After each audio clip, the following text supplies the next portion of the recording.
ॐ नमो भगवते वासुदेवाय।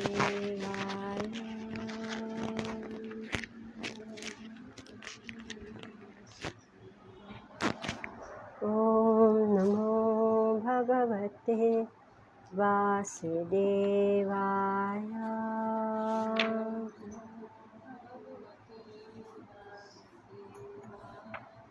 ॐ नमो भगवते वासुदेवाय।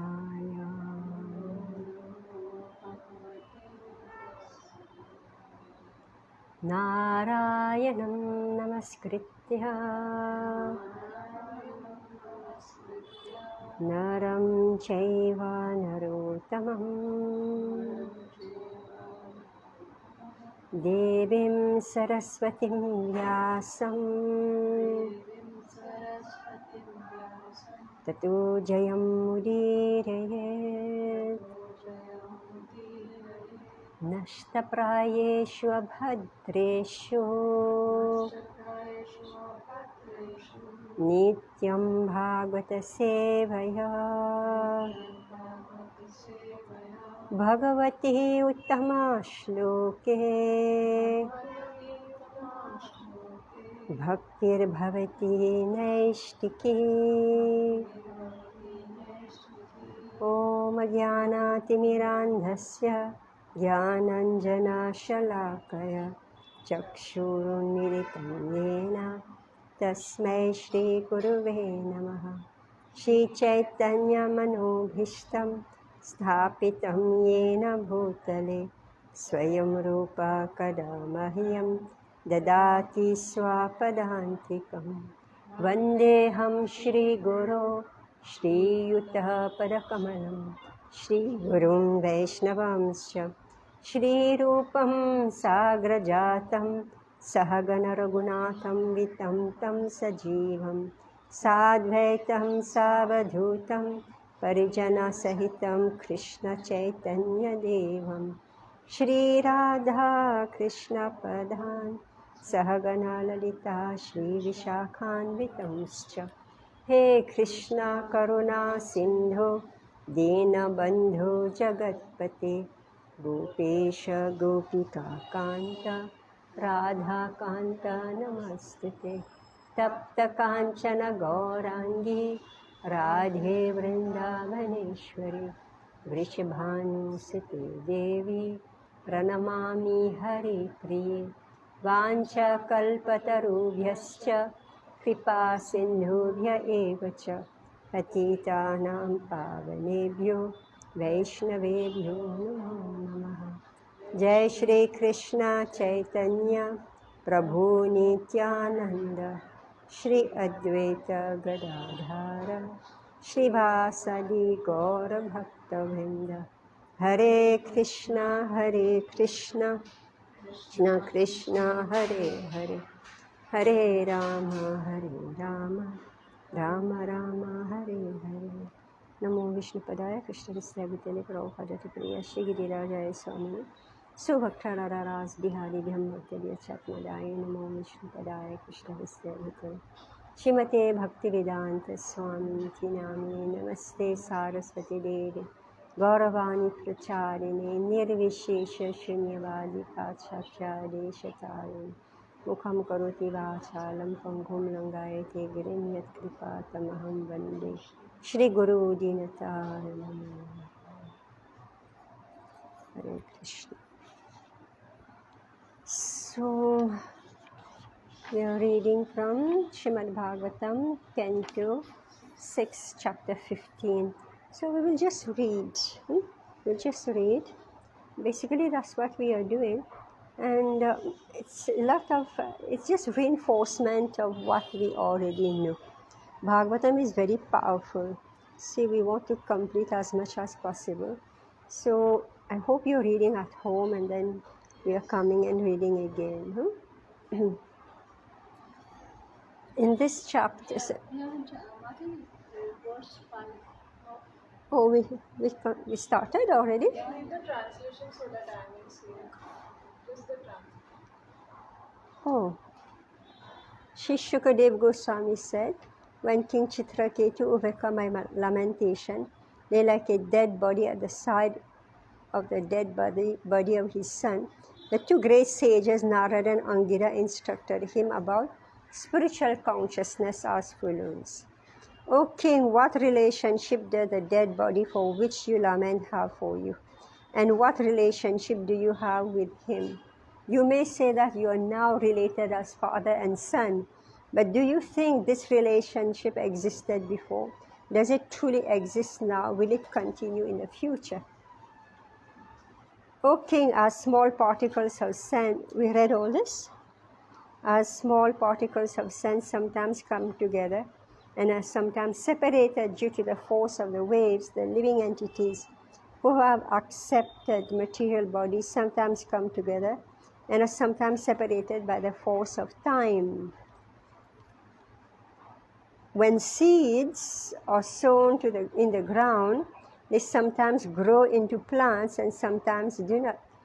Sometimes the ground is not fertile and the sowing of seeds is unproductive. Similarly, sometimes a prospective father, being impelled by the potency of the Supreme Lord, can beget a child, but sometimes conception doesn't take place. Therefore, one should not lament over the artificial relationship of parenthood, which is ultimately controlled by the Supreme Lord. So we're at text 5. Vayam chatuham cha ye cheme tulya kalascharachara mamrityo yatha paschat pranaivam adhuna pibho. You give them some light, I'm not able to see properly. Okay, yeah, that's better. O king, both you and us, your advisors, wives and ministers, as well as everything moving and not moving throughout the entire cosmos at this time, are in a temporary situation. Before our birth, this situation did not exist, and after our birth, it will exist no longer. Therefore, our situation now is temporary, although it is not false. The Mayavadi philosophers say, Brahma Satyam Jagat Mithya. Brahman, the living being, is factual, but his present bodily situation is false. According to the Vaishnava philosophy, however, the present situation is not false but temporary. It is like a dream. A dream doesn't exist before one falls asleep. So we fall asleep in the material world, right? From the spiritual world, we fall asleep in the material world. And nor does it continue after one awakens. The period for dreaming exists only between these two. That meaning, yes, when we sleep and when we get up. And what's that? And therefore, it is false in the sense that it is impermanent. Mostly, we don't remember our dreams. So we are living in two bodies. I heard Prabhupada saying in one lecture, he's saying that we live in two bodies. Just like we have the gross body, we're doing something. When we go to sleep, the subtle mind is working, right? And when we wake up in the morning, we don't care about the dream, right? Similarly, the entire material creation, including our own creation, and those of others is impermanent. We do not lament for the situation in a dream before the dream takes place or after it is over. And so during the dream or during a dream-like situation, one shouldn't accept it as factual and lament about it. It is real knowledge. This is real knowledge. See, those of us who are like older, our life has gone very fast, right? Extremely fast. And we created situations for ourselves. Every 10 years, we create a new situation for ourselves. And meaning that this 10 years, so it's over, you don't even look back to see what it was during those 10 years, right? So it's over. So meaning it's not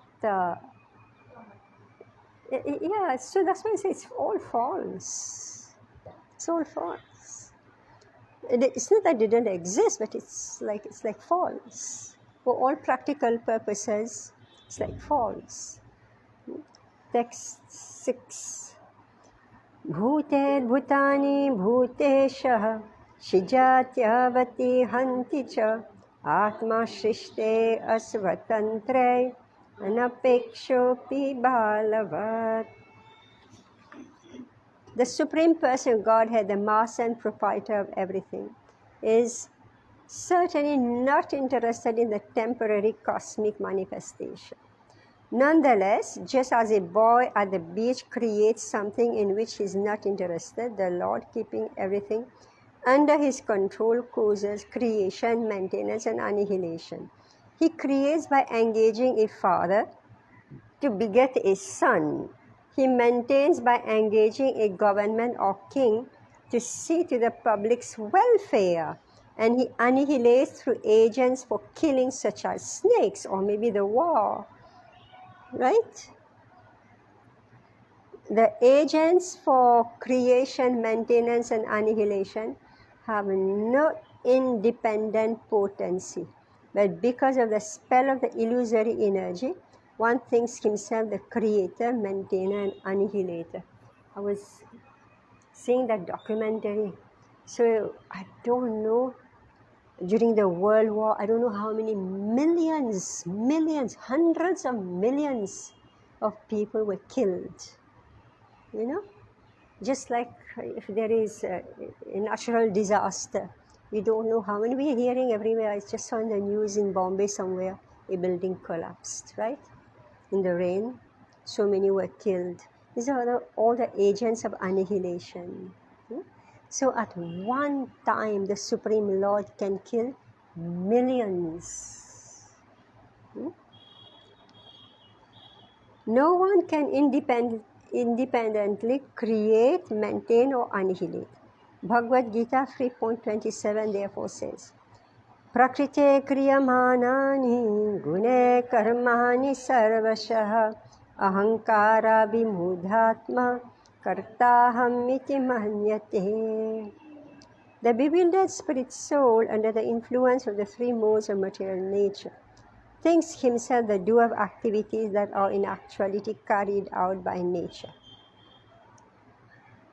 Prakriti, material nature, as directed by the Supreme Person Godhead, induces all living entities to create, maintain, or annihilate according to the modes of nature. But the living entity, without knowledge of the Supreme Person and his agent, the material energy, thinks that he is the doer. In fact, he is not at all the doer. As an agent of the Supreme Doer, the Supreme Lord, one should abide by the Lord's orders. The present chaotic condition of the world are due to the ignorance of leaders who forget that they have been appointed to act by the Supreme Personality of Godhead. Because they have been appointed by the Lord, their duty is to consult the Lord and act accordingly. The book for consultation is Bhagavad Gita, in which the Supreme Lord gives directions. Therefore, those who are engaged in creation, maintenance, and annihilation should consult the Supreme Person who has appointed them and should act accordingly. Then everyone will be satisfied and there will be no disturbances. So, if we want to beget a child, right, there should be Viva Samskar. I mean, this is the method. So consult the Supreme Lord, right? Don't just beget a child without Viva Samskar, right? And second, who maintains the public is the government. So the duty, the agent of the Supreme Lord is the government to take care of the public. And annihilator, annihilator is described snakes, wars, right?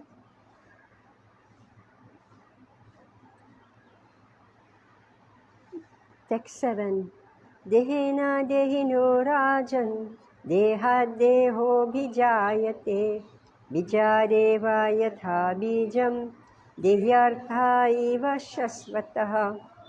As from one seed another seed is generated, O king, so from one body, the body of the father, through another body, the body of the mother, a third body is generated, the body of his son. As the elements of the material body are eternal, the living entity who appears through these material elements is also eternal.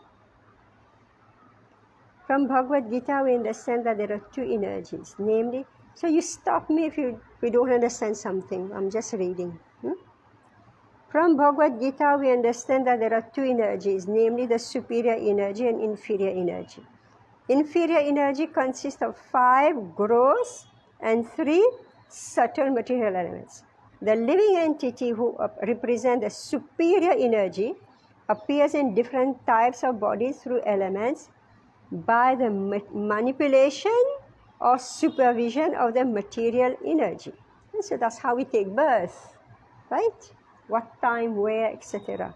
Actually, both the material and spiritual energies, matter and spirit, exist eternally as potencies of the Supreme Person, Godhead. The potent entity is the Supreme Person. Since the spiritual energy, the living, meaning Shaktiman, is Supreme Person. Now the Shakti, since the spiritual energy, the living being who is part and parcel of the Supreme Lord, desires to enjoy this material world, the Lord gives him a chance to accept different types of material bodies and enjoy or suffer in different material conditions. Factually, the spiritual energy, the living entity who desires to enjoy material things, is manipulated by the Supreme Lord. The so-called father and mother have nothing to do with the living entity. You give birth to a child, actually have nothing to do with that person. As a result of his own choice and karma, the living being takes different bodies through the agency of so-called fathers and mothers. So here you are given birth to a child, but actually the child has chosen, and his karma or her karma has chosen which father, which mother. You have nothing to do with it.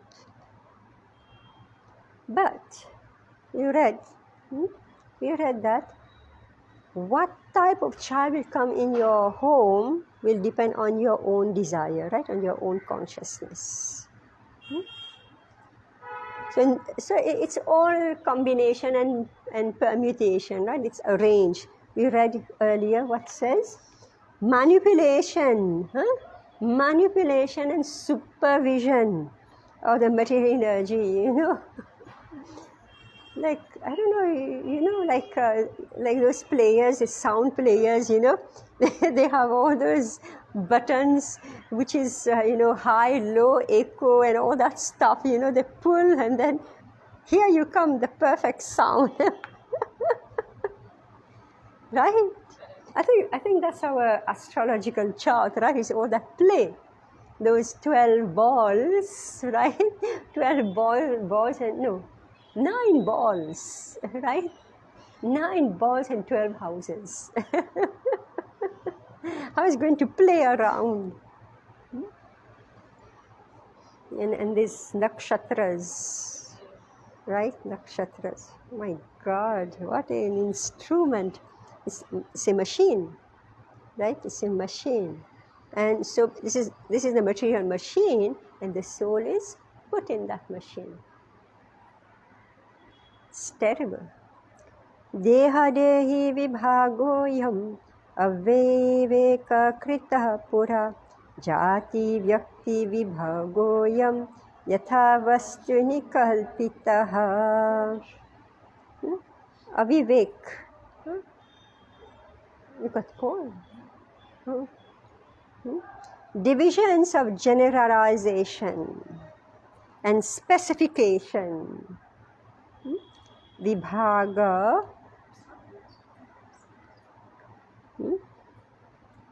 Divisions of generalization and specification.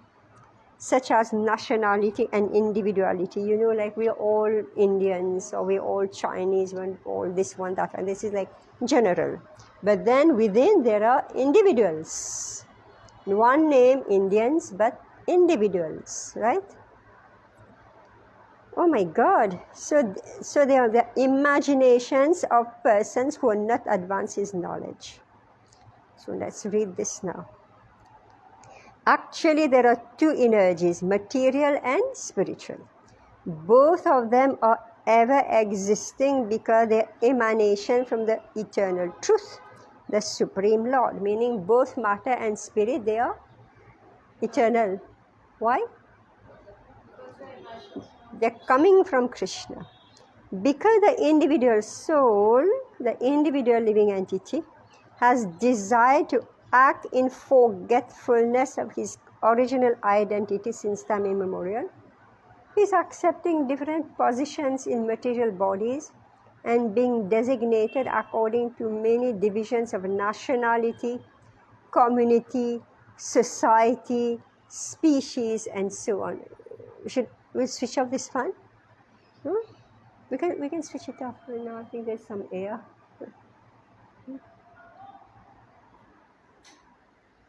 Yeah, okay. So we can plot our own graph, right? Born in this place, this community, right? And this society and this species. Because an Indian dog also is born, right? Isn't it an Indian mosquito? Which society you're born, which community you're born in, right? My God. Shri Sukha Uvacha. Evam avasito raja chitraketuhu dvijokti vimritya panina vaktram adhim lanaham abhashata. Shri Shukdev Goswami continued, thus enlightened by the instructions of Narada and Angira, King Chitraketu became hopeful with knowledge. Wiping his shriveled face with his hand, the king began to speak. You remember how it was described in the last chapter? He cried with his mouth wide open. He's crying, his baby has died. He cried with his mouth wide open.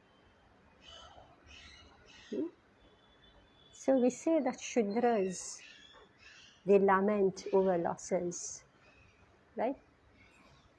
Because they think they are the body. So a king, I don't know whether he was king of the whole universe or what, right? The king, that when he became bewildered, ignorant, he just became like an ordinary person.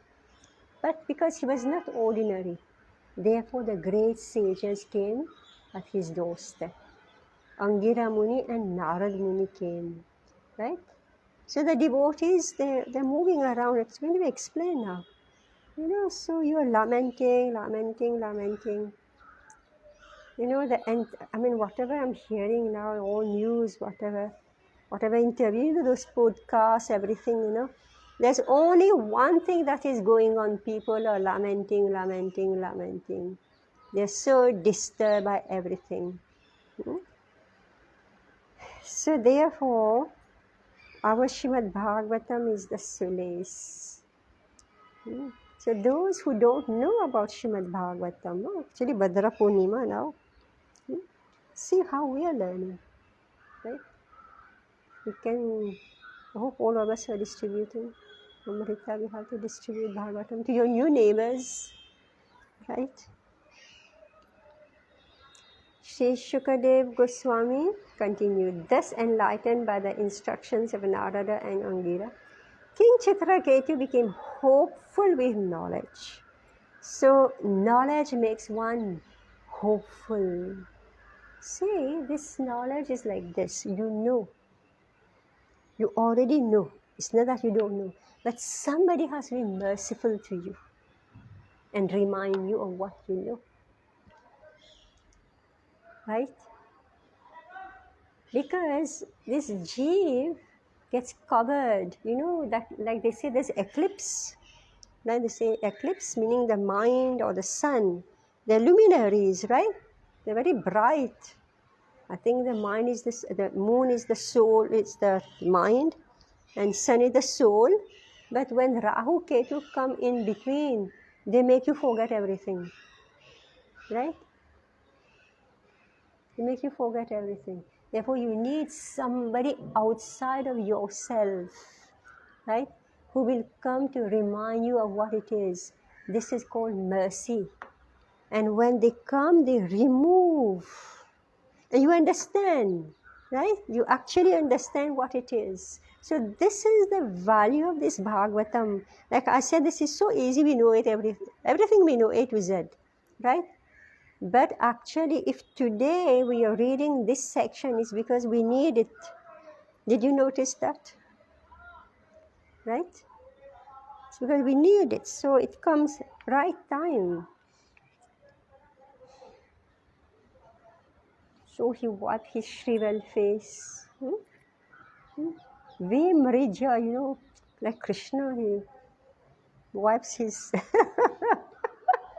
you know, his mascara gets all, you know, smeared. Now the king is wiping his face. Such a shame. That's such a shame, right? But by good luck, because the king is pious, sages are entering his house.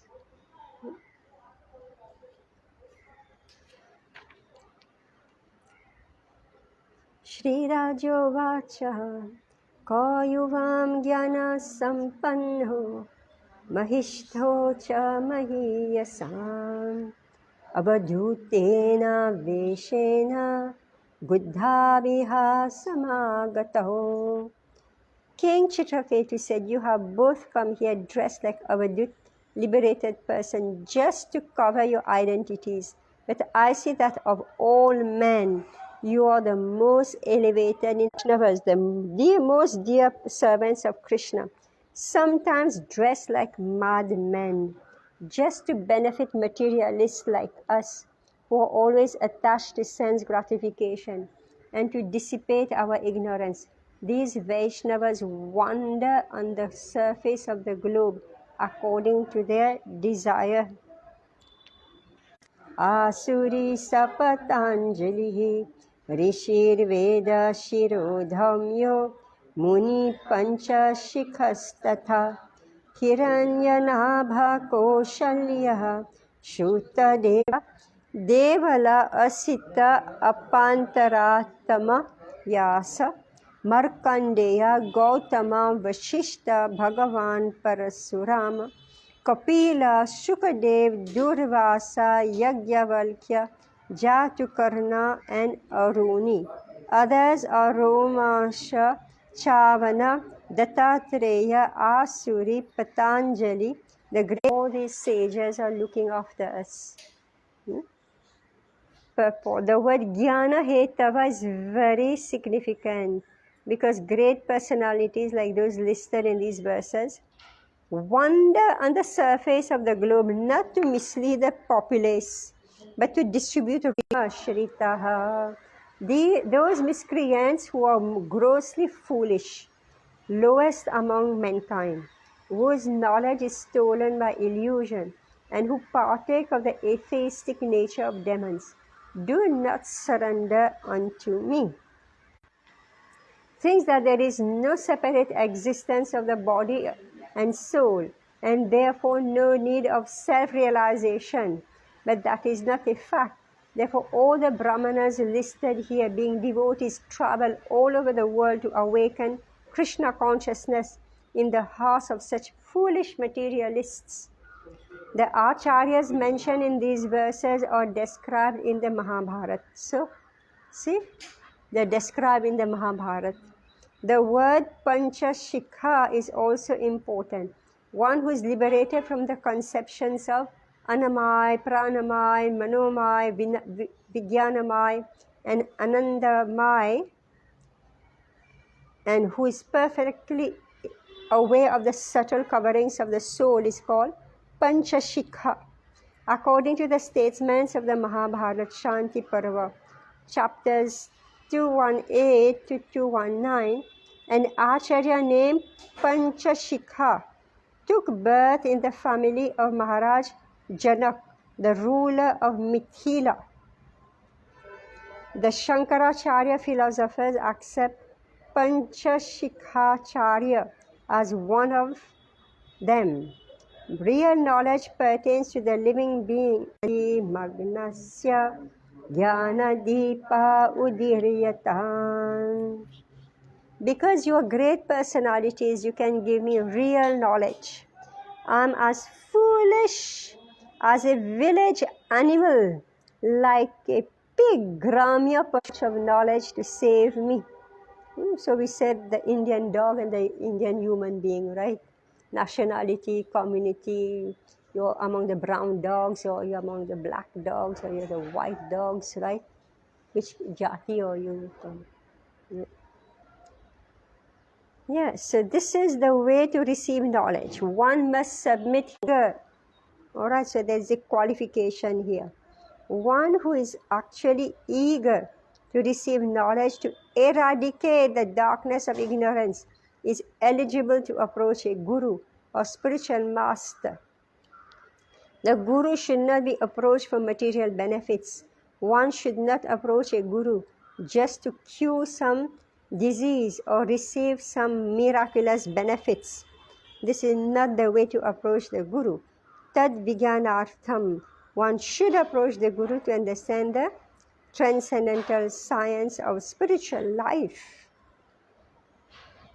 Unfortunately, in this age of Kali, there are many bogus gurus who display magic to the way Namaha. I was born in the darkest of ignorance, and my spiritual master opened my eyes with a torch of knowledge. I offer my respectful obeisances unto him. This gives the definition of the guru. Everyone is in the darkness of ignorance. Therefore, everyone needs to be enlightened with transcendental knowledge. One who enlightens his. My dear king, translation. Angira said, My dear king, when you desire to have a son, I approach you. Indeed, I am the same Angira Rishi who gave you this son. As for this Rishi, he is a great sage, Narada, the direct son of Lord Brahma.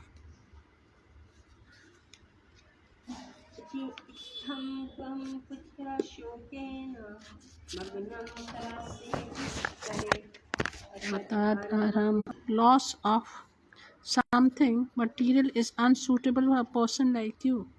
Therefore, we have both come to relieve you from this false lamentation, which is due to your being merged in the darkness of ignorance. For those who are advanced in spiritual knowledge, to be affected by material loss and gain is not at all desirable purpose. Several words in this verse are very important. The weights, the service of devotion. Advanced devotees, as Shri Narottam Das Thakur sang, Tandere Charane Seve Bhakti Sanivas, Janme Janme Hoy Ei Abhilash. A devotee should always aspire to live in the association of advanced devotees and engage in the service of the Lord. Material profit or lament for material loss. When Angira Rishi and Narad saw that Maharaj Chitraketu, an advanced devotee, had fallen in the darkness of ignorance and was lamenting for the material body of his son,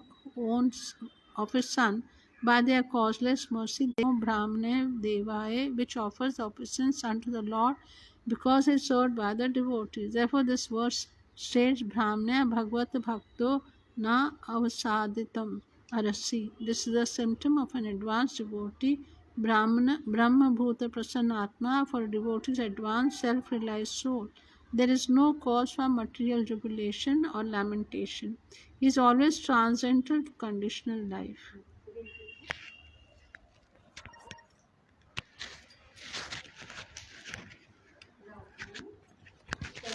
तदेव ते परं ज्ञानं ददामि भगवत ज्ञानावान्याभिनिवेशं ते पुत्रमेव ददायम्.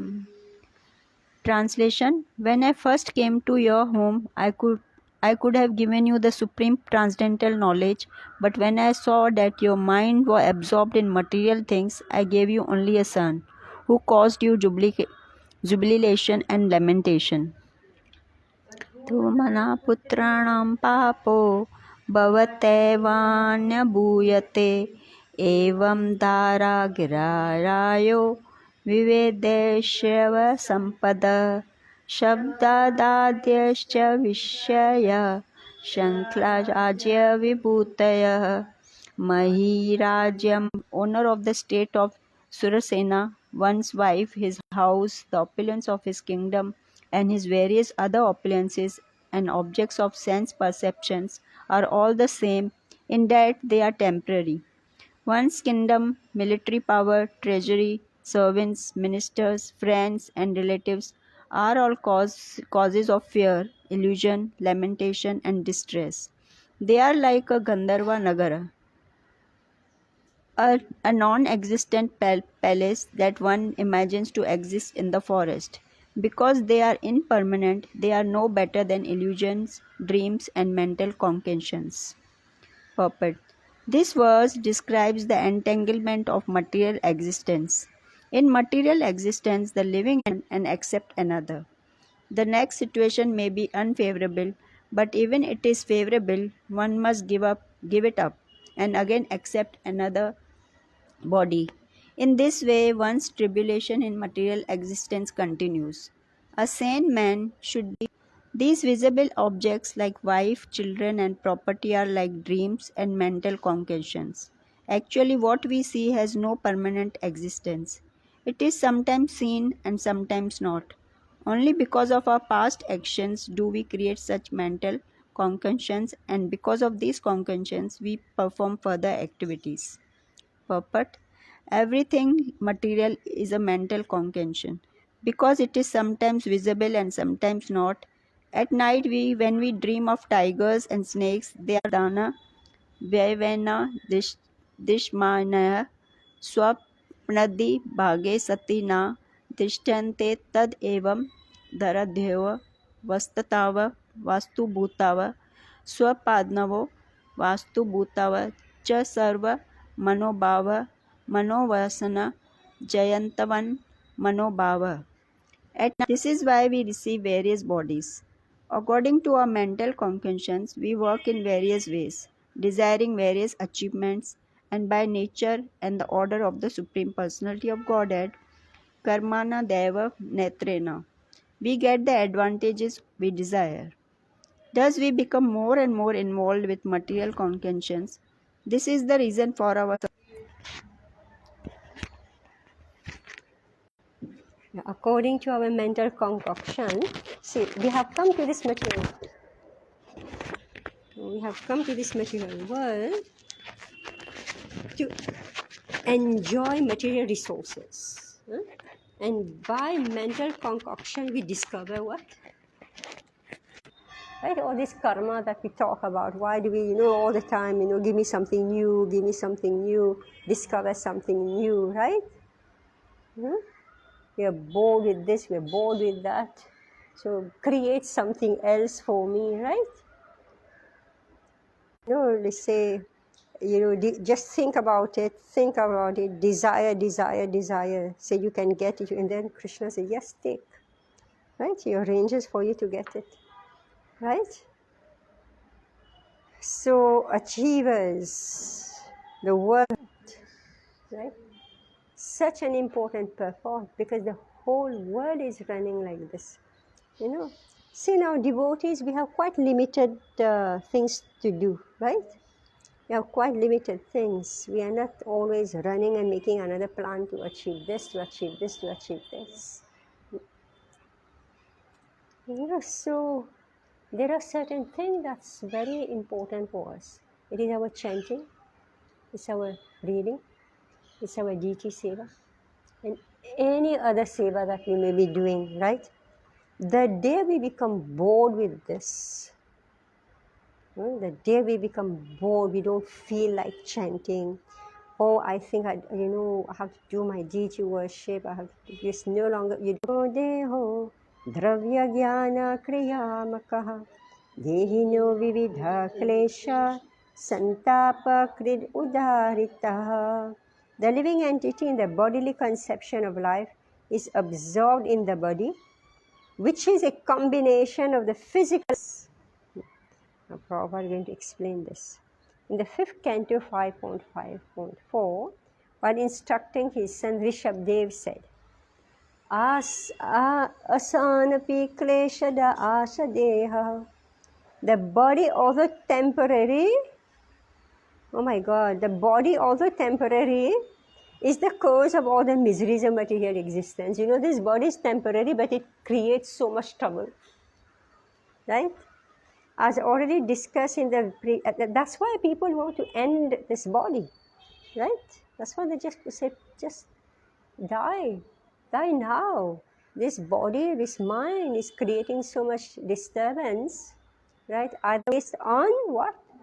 Mental concoction. The mind sometimes induces us to think that if we purchase an automobile, we can enjoy the physical elements such as earth, water, air, and fire combined in forms of iron, plastic, petrol, and so on. What is our automobile? It looks so nice, right? It is Prabhupada is dissecting it as a Sankhya yogi, right? So what does it consist of? Eyes. So you sit in that Pancha Mahabhuta, right?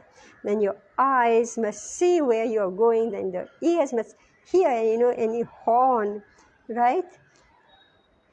And like the eyes, ears, and tongue, and our 5 active senses, like the hands and legs. So with the legs, we have to push this way, or with the hands, we have to move this way, that way.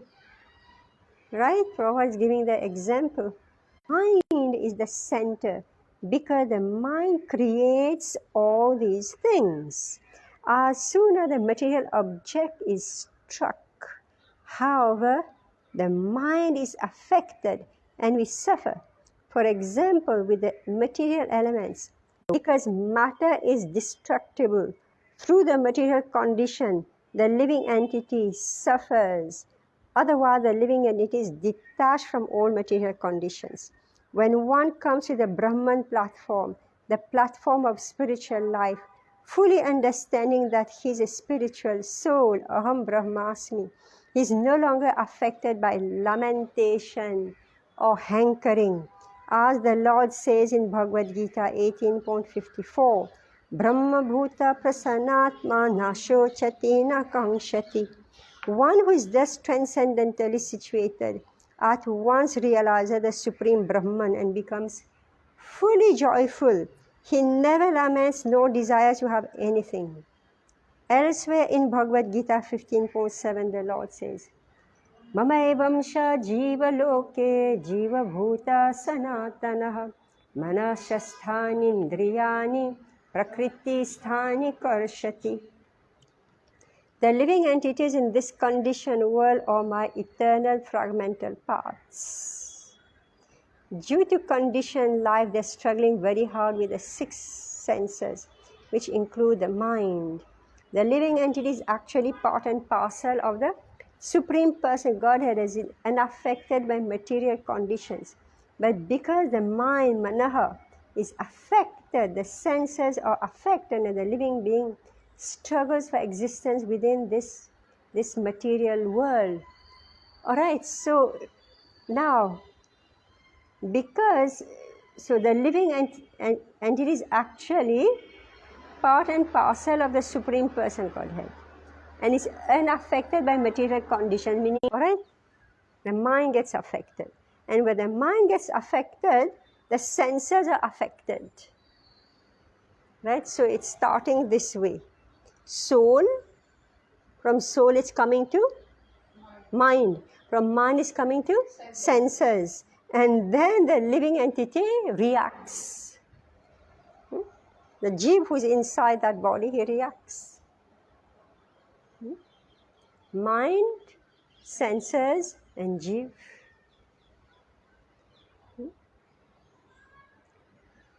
You are going after giving up this body, and why you are under the control of material lamentation. Try to understand your real position in this way, and then you'll be able to give up your unnecessary attachment. You will also be able to give up the belief that this material world or anything not directly in touch with service to Krishna is eternal. Thus you will obtain peace. The Krishna consciousness movement is factually endeavoring to bring human society to a sober condition. Because of a misdirected civilization, people are jumping in material life like cats and dogs, performing all sorts of abominable, sinful actions and becoming increasingly entangled. The Krishna consciousness movement includes self-realization, because you're not just at the mercy of your mind. All right? When one understands this simple fact, he can direct himself towards the goal of life. Meaning that all of us were initiated, right? We should not lose sight of the goal. If at any point in time we forget the goal, right, then that's when the mind becomes very much agitated. Because people are not educated in terms of the goal of life. They are working like madmen and becoming more and more attached to the material atmosphere. The misguided man accepts the material condition as everlasting. One must give up his faith in material things and give up attachment for them. Then one will be sober and peaceful. All right?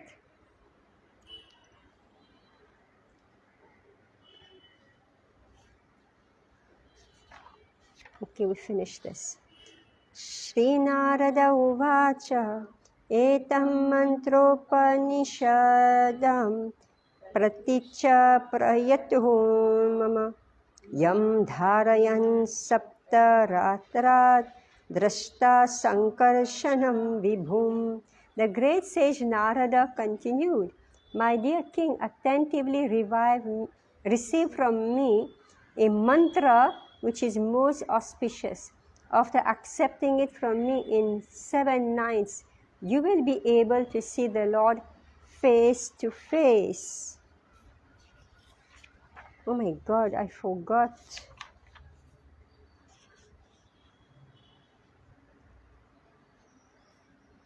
Who was speaking?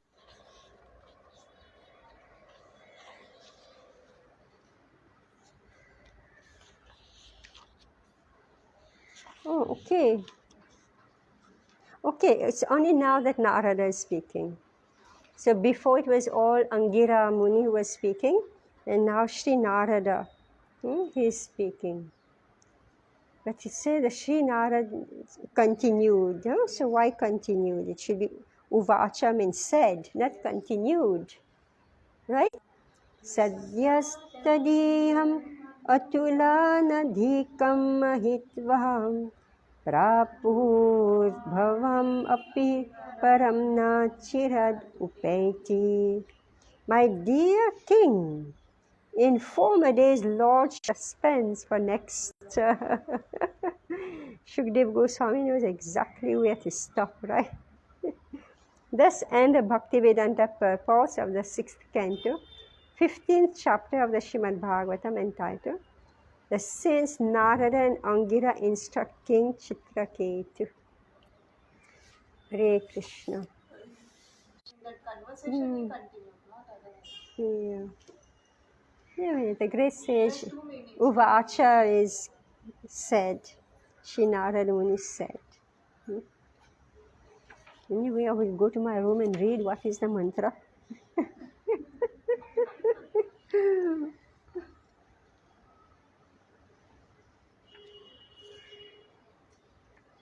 That